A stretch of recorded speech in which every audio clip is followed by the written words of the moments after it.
Hello students, how are you all? I hope you all are doing good. Children, as you all are aware that we were doing in this chapter 6 changes around us. So we were doing about different changes which occur in our surrounding, which we find it out in our surrounding. So what all these changes are. So we find it out different category of changes, like we have done reversible and irreversible changes. Reversible means which changes we can get the original substance. Then fast and slow changes, desirable and undesirable changes. Then we have periodic and non-periodic changes. Then we have endothermic and exothermic changes, physical and chemical changes. Now children, yesterday we have done one change, that is change caused by pressure or force. There are certain changes which are caused by pressure or force. So then also I have taken few examples, like uh, we when a pottery was done. Pottery was done by applying pressure only. Fine, by applying pressure of its hand, then only that pot or anything which is formed, diyas and everything, that is formed by applying pressure, and then only it will get that actual shape which they required. So even toothpaste also, inflating of a balloon also, if you will take a balloon and then you will find it out that inflating of a balloon you will be doing, and bursting of a balloon happens just because of that force or pressure only. Now we'll come to our next change, that is eighth one, that is changes caused by expansion and contraction of material. Now this eighth change is very important. Changes caused by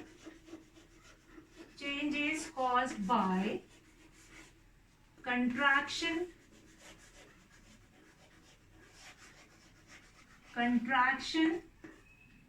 and contraction means when anything got shrink.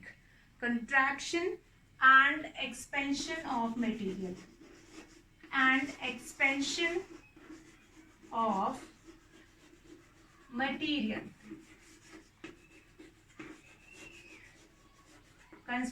Contraction and expansion of material. So we are going to see this, what all changes which occur due to contraction and expansion of material. Now in this, solid, liquid and gases, they all change on heating. Some solids they expands, liquid they also expands, or what will be the amount of expanding it, that would be different, but there is expansion and contraction in solids, liquid and gases also. Now heating can expand them. Solid, liquid and gases, all these three state, the material which are present in these three state, they show changes while contraction and expansion. Now what kind of a change they show, that will be different. Like solids, they can expand more, or liquid they can expand less, but cooling cause contraction also, heating cause expansion, and heating is the cause for expansion. If we'll remove the cause, expansion will stop. If we'll bring that cause, then expansion will start. But cooling is the cause for contraction. If you want to do contraction, then put that. You have seen it also when a blacksmith, we'll talk about here about a blacksmith. That blacksmith who is making anything which is made up of iron, that is heated up in what we called it, that in their ovens, they heat it up and then suddenly they will put it in the water. Why is it so? Since they want to expand that particular metal, like if they want to expand it about an inch, so they will put it into fire, and then they can observe, they like, now the shape is perfect. then they will put, it says they want to stop the process of expansion there. So they want to stop the process of expansion, so they will put that particular article which they were expansion of that particular article they were doing it, they will put it into water, and then expanding of article will stop and it will contract and it will take the original position. So that is done by a blacksmith. Now blacksmith means that one who do iron work, iron metal work. Now first we will do expansion and contraction in solids. Now expansion and contraction we will do it in solid first, and then we will come to liquid, as well as we are going to do it about gaseous. Expansion and contraction in solids. Now most of the solids, they expand on heating.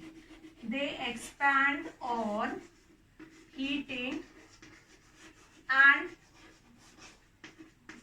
contracts on cooling.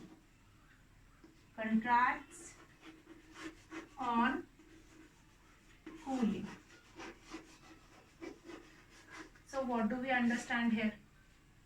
Like solids, most of the solid. Now this expansion and contraction you will observe in solid, most of the solid, and that this will happen to each and every solid. Now most of the solids expands on heating and contracts on cooling, or come back to its original size when cooling. Now let us understand this with an activity. Now activity is visit a blacksmith.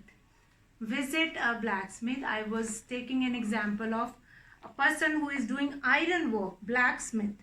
So visit a blacksmith workplace. What did you find it out there? You will find it out there that blacksmith is fixing wooden handle to plow, and different like metal tools are getting made by that blacksmith. And how that is going to be made it? Now the blacksmith who is going to make that equipment, he want to put that wooden handle in that iron plate. So what he is going to do it? He will put that flow or whatever they want to, ace, x or whatever, so that they will put it into the fire, and then when that solid goes into fire, it will expand, and then easily that handle can be fitted in that. And we know that it will contract on cooling, means when it will cool down, then it will come to its original position, and that handle which is there, that will properly fit to that equipment.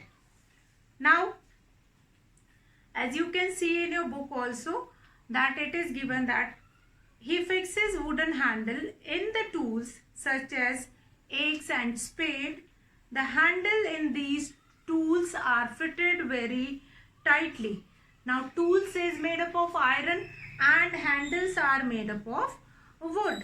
Now the hole in the iron tool where the handle is to be inserted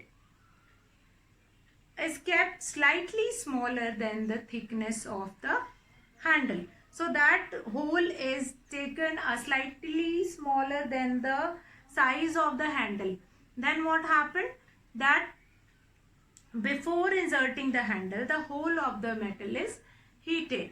On heating, the metal expands and immediately the handle is inserted in it and is allowed to cool. On cooling, the metal will come to its original and the metal contracts and the handle fits firmly. So that whole procedure which I have told you just now, and by using that only, they were making all the equipment, mostly they were making the agriculture equipment which is used like khurpi, spade, axe and many more. Fine. And for making all these things they required this procedure which is very helpful. So yesterday I have taken an example of that a metal plate which is put it over a wooden wheel.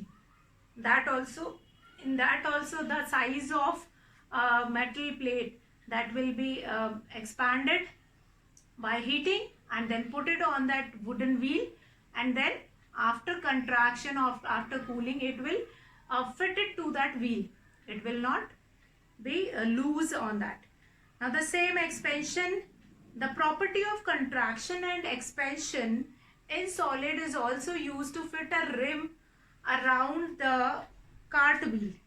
So in this case, again the example of this cart wheel we have taken yesterday, the wheel is made up of wood and the rim is made up of metal. Now what happened, that wood is going to be deteriorate. Then what happened, so when they are making the frame or rim of that, they will heat that metal plate, and after heating that metal plate that will expand its size, and then they will put it on it, and after cooling it will contract and come to its original position, and it is tightly fitted, firmly it is fit over that wheel. So that is two examples, and in both example, even here we can take an example of your railway track. You can find it out space between that railway track. Why it is so? Since the metal expands while heating, when we have summer season, then at that time the track they are going to expand and they will not stick to each other. That's why that gap will be kept, but that will be coming to its original position in the winters, when it will, due to less temperature, it will contract and it will come to its original position. It will not stick to each other. So for that only this gap is maintained in that railway track.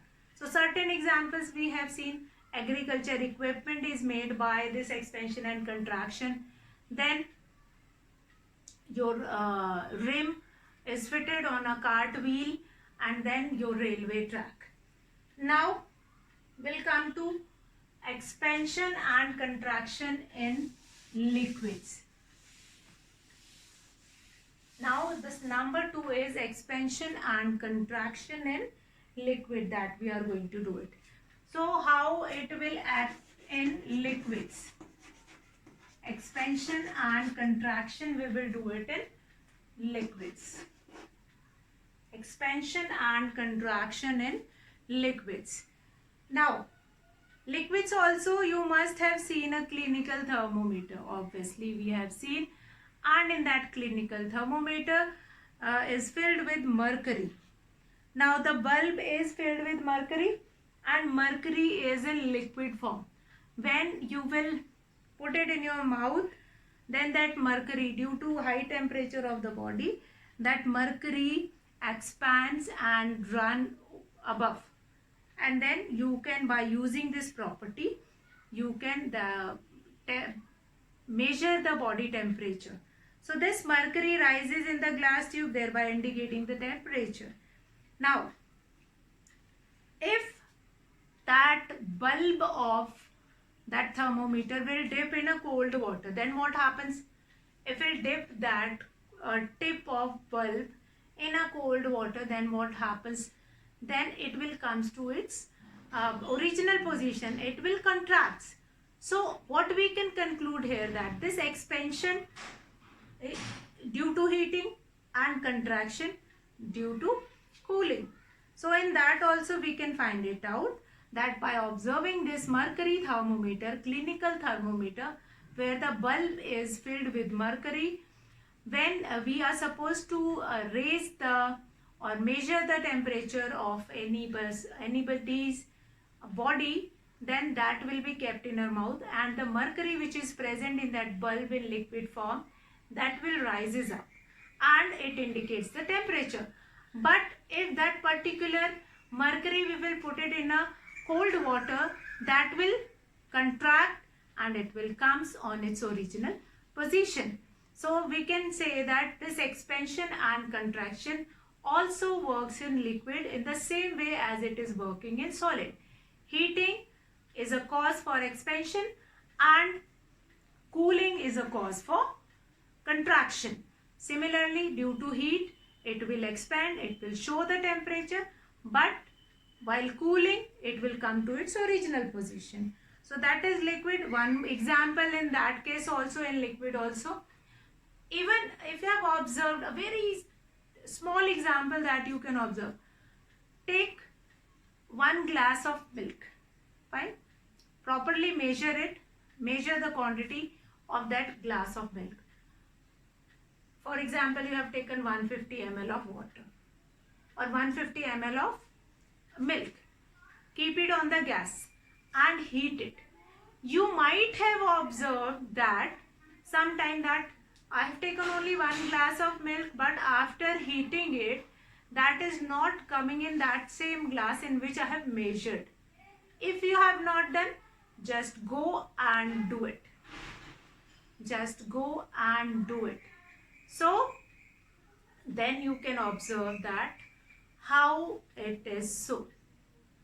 Your answer to this question is liquids expands on heating and contracts on cooling.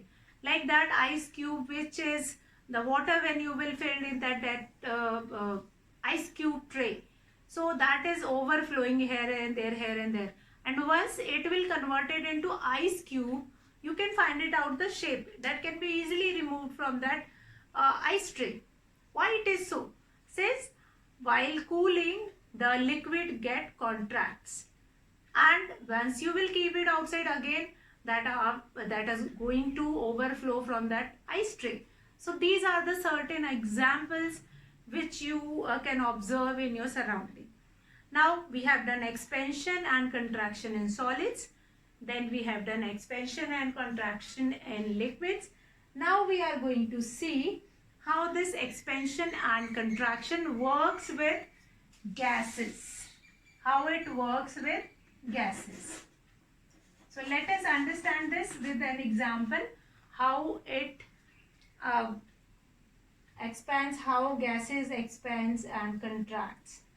So in this we can take example that inflate a balloon inside a room burst more frequently in summers than in winter. In winter you have observed that inflate balloon is going to be getting smaller in size. It will contract, but it will not burst. Since due to less temperature, it will not expand. But the material which is used for making balloon, that is rubber material which is used for making balloon, that is getting expanded in summers due to high temperature. Since high temperature were there in summers, so due to heat of that, it will get expand and it will burst in summers. Now this is because the heat causes the air inside the balloon to expand at room temperature. The balloon bursts, and this shows that gases expands on heating. Then next is, if an inflated balloon is tied at the mouth of a bottle and the bottle is placed in a cold water, then the balloon shrink in its size. Fine. So since the heating temperature, that will be neutralized by that cold water. This is because that air of the balloon comes in a contact, or that will contracts on cooling. So expansion and contraction, again by heating it will expand and by cooling it will contracts. So that is same, heating expands, cooling contracts. It will work same in liquid, in the same way it will work in solids, in the same way it will work in gases. So in all these three cases, it is very important to observe the changes, that how the changes may occur. So this is an example. Now what common example I can take it from your surrounding, like expansion and contraction. Balloon is one of the common example that you might have seen that in summers balloon burst easily at your room temperature. Now, gaseous example, we can find it out. One is balloon. Another, we can find it out like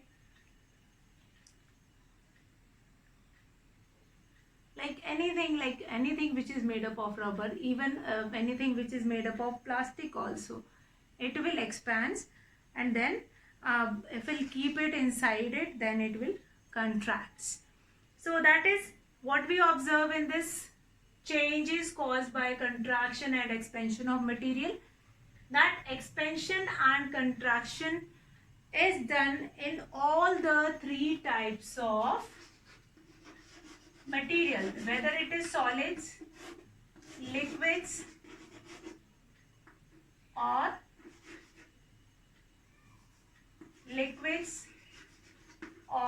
gases.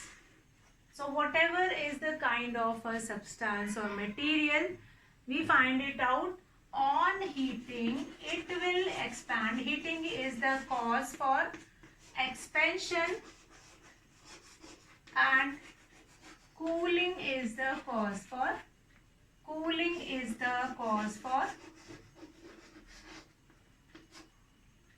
contraction. Now, why I am using this word cause of? Cause of means that is the reason which help to initiate, help to perform that changes. If heating is not there, expansion will not happen. Cooling is not there, contraction is not happen. Now, on the very first day, I have told you when we had started this chapter that changes need a cause. There must be some cause which initiate the changes. The changes only happen if there is a cause of any change. If we'll remove that cause, if we'll remove that reason, then that changes will not occur. Without any cause, no change will occur. If you are going to school, what is the cause? That you want to study, you want to get educated. So that is the cause. If you don't want to be educated, if you don't want to be study, then there is a need to go to school. No, then there is no need to come to school. Then you can sit at home. So there must be cause. Cause can be anything. Whatever all the reasons, your mother, your father is doing job just to make you educated, to get money, to fulfill our household needs. So all these things are cause. Cause means the reason which initiates the process. Now here the process is initiated. Expansion is a process which initiated by heating. Contraction is a process which is initiated by cooling. So if I remove heating, then that particular thing will not expand. If I remove cooling, then that particular thing will not contract. So these are the two basic cause which help that expansion and contraction occur. Now expansion and contraction, as we have seen certain examples also, that will occur in all. Solids also, in liquid also, and in gaseous also. And in the same way only as heating is the cause of expansion in solid, so as in the liquid also and in the gaseous also. There is no change with the material. This heating became cause in all those material. Now, there is certain type of changes we have finished. Whatever all changes which have been given in your book, that is changes, different changes around us, that we have finished. Now here I am going to take a small activity. Small activity is what? Activity 7, which is given in your book. Take a small candle. So this we have finished. Now we are going to talk about activity number 7, which is very important. Activity 7, and what we learn here, that we will see.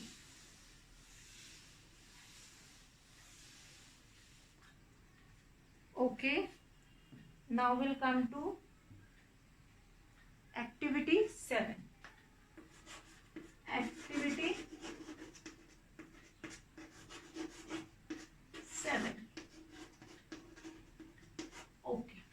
Now what does this activity 7 says? That is, take a small candle and measure in a length with a scale. Now fix it at a suitable place and light it. Let it burn for some time. Now blow out the candle and measure its length again. Can the change in the length can be reversed? If we were to take some wax in a pan and heat it, can this change be reversed? So what is the answer to this question? See, burning of a candle. If I've taken a candle and you will make that candle burn, and after some time you will stop that candle. So might be the size of the candle is getting deteriorate. That will be deteriorate. For example, the height of this candle is 10 centimeter. After using it, that will be 9 centimeter. Now, can we get that 1 centimeter again? No. But if we will take wax in a heating pan, if we have taken wax in a heating pan and we will heat it,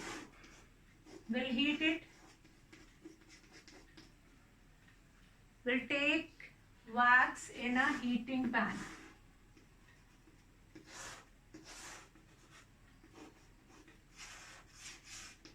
Wax we have taken in a heating pan, and now this wax we are heating. Once we will heat this wax, that got melt. But once we will stop heating it, will blow this candle, then it will again solidify. So that is, now this change is irreversible, but this is reversible. That once that wax is getting melted, once we will stop this cause, heating we will stop, then it will stop melting. Fine. And that will become solid again. Liquid will be changing into solid. So this is reversible, but here when once the candle will get melted, we cannot get the original size of that candle. So that is very important, that both of these activity, or both of these, in this activity we have taken candle and then wax, which is from which candle is made up of. But in both the case there are two certain answers. In some cases the changes are irreversible, but on the other hand side the changes, in some cases the changes were reversible. So with this we have finished with, now repeat activity 7 with an incense stick also. Wait till it burns away completely. Now again you can get that. No. So why this happens is, few of the changes are irreversible in nature. We cannot get the original substance.